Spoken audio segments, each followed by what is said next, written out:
This is 5-year-old me cheesing next to my Nana after my first ballet recital. I grew up watching my mom, who's actually here today, watching her star in musicals and knowing that my aunts performed on TV and Broadway and in churches all over the place, and that my grandma Evie could transform fabric into beautiful designs. For me, art was life and also the family business. But as much as I loved the creativity around me, I found myself drawn to something else. Now, my mom kind of thought I was going to become a lawyer or a journalist, and honestly, she might still be holding out hope. But instead, I think I surprised us both and committed my life to science. When I got to college, I found my way to neuroscience. A blessing because it's inherently interdisciplinary, a field that taught me to flex me to the left brain, right brain model. A concept that I found initially fascinating from a scientific standpoint. So the discipline of the neuroscience lab.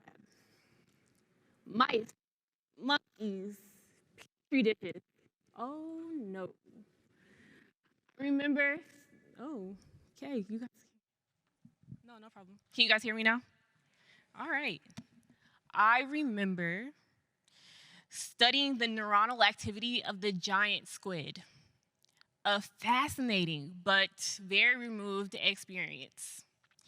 Honestly, maybe it's the Scorpio in me, but I am drawn to the complex and messy world. And I didn't just want to understand science, I wanted to use it to help people. So, enter epidemiology.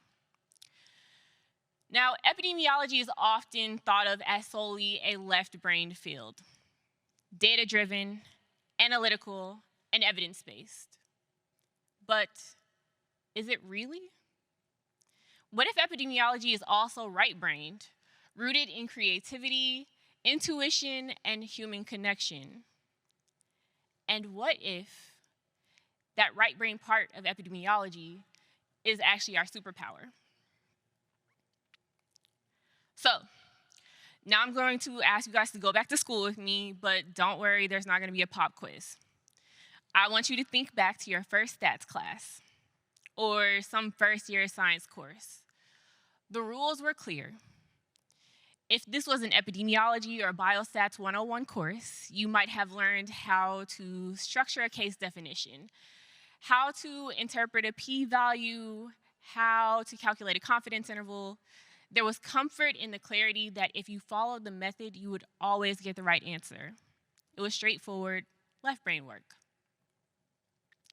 But the longer you stay in public health and epidemiology, the more complicated things get. The communities we serve, they don't live in controlled environments. Problems don't always fit neatly into case definitions, and the best approach isn't the one with the significant p-value. It's the one that actually works for the people you're trying to help. And here's the thing. Early on, we're also taught to stay objective, remove the bias, keep a professional distance, and follow the data. But real life doesn't work that way. Communities aren't data points, they're people, and people bring nuance, context, and unpredictability. So that's where the artistry comes in. The way we engage with communities, the way we adjust our approach in real time, that's not in the textbooks. That's the part we create for ourselves. And EIS is a perfect example of this artistry in action. Some officers investigate foodborne outbreaks, others respond to environmental exposures or infectious disease threats, and when we're deployed on an EpiAid, like y'all just talked about, we leave our primary work behind and adapt to an entirely new challenge, bring our own signature approach to the work. Because public health isn't one size fits all. We have to figure out what works, and that requires both science and creativity. So, Now, I've told you about my love for the arts, but that extends to the culinary arts too.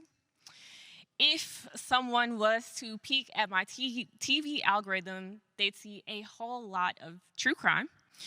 Messy Scorpio enters from stage right, and cooking shows. And honestly, public health sometimes feels like one of those cooking competition shows where you are handed a box of random, sometimes questionable ingredients and have to make something great out of it. So here is Melissa Danielson, a mentor of mine, a brilliant statistician, and a health scientist, also a fellow foodie, and a master at making something out of nothing when it comes to health data. So in recent years, our team in the Child Development and Disability branch was facing a real gap. We had almost no public health data on adults with ADHD. Clinicians and advocates had been sounding the alarm for years. Adults were struggling to get diagnosed and treated, but we didn't have the national data to support their stories. So Melissa did what great chefs and great scientists do. She opened the fridge, saw what we had, healthcare claims data, a meaty but sometimes messy ingredient, and figured out how to make it work. That analysis gave us a new lens. It showed who was providing care to millions of adults with ADHD. It gave shape to a problem that had gone unmeasured for far too long. And when the opportunity came to collect new prevalence data on adults with ADHD, thanks to Melissa and others on my team, they trusted me and handed me the Apron. Melissa passed away last June while we were working on that paper, but her influence is all over it. And when we released the research, we didn't just publish the numbers. We paired them with lived experience stories. Clinicians shared the clinical view, and adults with ADHD shared how it shaped their lives. And in doing so, we were able to elevate a story that had long been overlooked and amplify it in the voices of those who are living it. Because the data gave us the facts, but the stories gave them power. And here's another reason why this matters. In today's climate, data and science don't always resonate the way they should. If we don't tell the story of our science clearly and carefully, someone else will. And the way it's framed might not be the way it was intended.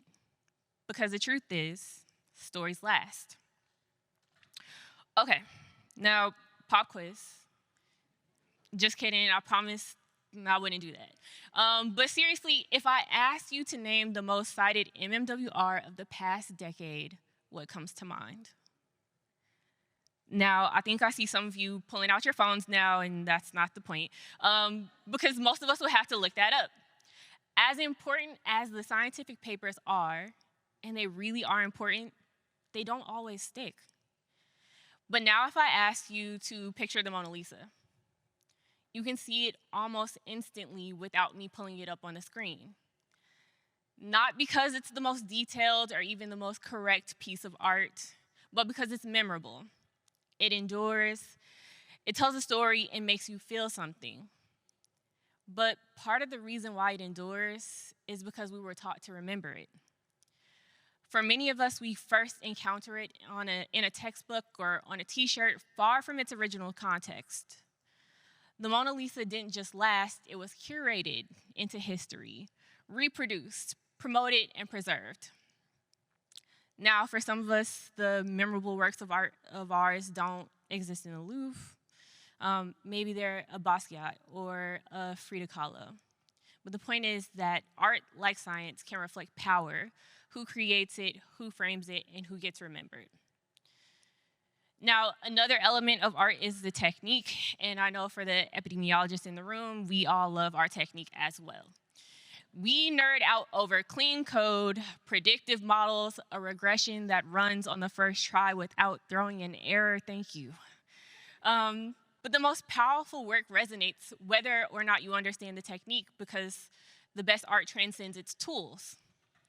Technique isn't the point, it's just the path, and the point isn't the syntax, it's the story. And if we want our science to stick, to mean something, we have to bring it back to the heart of the matter. So when I started this talk, I started with a story about my family and this discipline that many of us hold dear. I've tried to convince you that we are both scientists and artists and to see the power of the lived experience. But there was missing data from the story. After that ballet recital, I remember Nana dealing with cancer. And I remember feeling helpless, partly because I was a little girl. But as I grew up, I watched other members of my family face their own health struggles. And then I started seeing patterns, health challenges that weren't just personal, but shared across my community, which at that time was Oakland, California. And when I went away to a suburban boarding school, I saw a stark contrast. Health struggles were still there, but they were different. So in Oakland, a diverse working class city, health challenges were urgent and visible. Asthma, community violence, addiction, inadequate access to care. In Southborough, a small affluent town, the issues were quieter: anxiety, disordered eating, private struggles behind closed doors. These differences weren't just random, though. They reflected the context of people, the context people were living in, the environments, the resources, the systems. And it's this idea that haunts me, reminding me that even the de-identified data represent real people in real context. And those contexts sometimes include injustice, bias, and the other nefarious impacts of countless isms, all of which can systematically chip away at people's agency and power. And this is even more important now as the language we use, the way we frame our stories, is increasingly under scrutiny. So, to those outside of public health, wave your hands. I think there's some people in here. Awesome. Your stories matter more than you know. When you share them with us, just as importantly, be mindful of the stories you share on our behalf. Because we need truth, care, and trust to spread even faster. And to my people, the epidemiologists, the public health practitioners,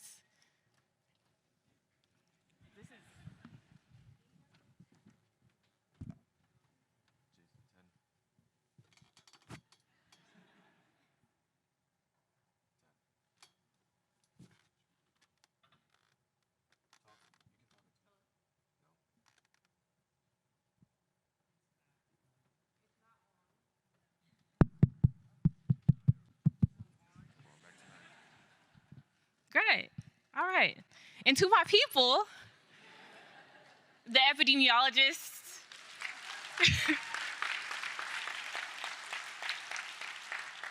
the public health practitioners, the ones behind the data, our job isn't just to analyze. It's to listen,